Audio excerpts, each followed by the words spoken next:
Hello বন্ধুরা, আমি আজকে রান্না করছি পালং শাকের চচ্চড়ি। তার জন্য আমি বেগুন, শিম, মূলো, আলু কেটে রেখে দিয়েছি। কেটে ধুয়ে পরিষ্কার করেই রেখেছি। পালং শাকও কাটা হয়ে গেছে। এবারে কড়া গরম হয়ে গেছে, আমি এতে বড়িটাকে ভেজে তুলে নেব। সেজন্য কড়াতে বড়ি দিয়ে দিয়েছি।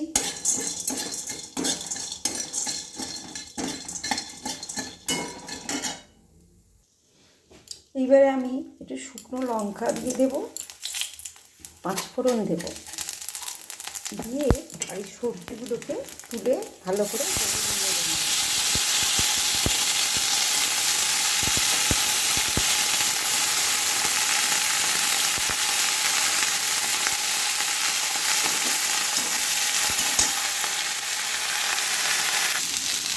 আমার কষানো হয়ে গেছে।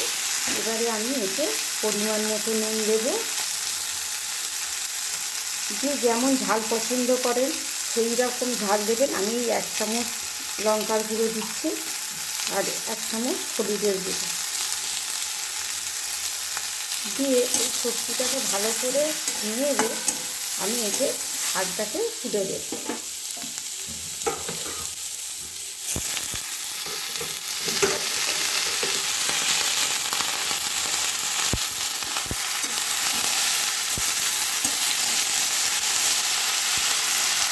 এইবারে যে বড়িগুলো ভেজে রেখেছিলাম সেই বড়িগুলো দিয়ে দেবো, দিয়ে চাপা দিয়ে দেবো।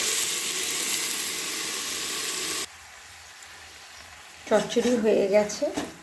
এবারে আমি এতে সামান্য পরিমাণ চাট মশলা দিয়ে দেব আর একটু কাঁচা তেল দিয়ে দেব।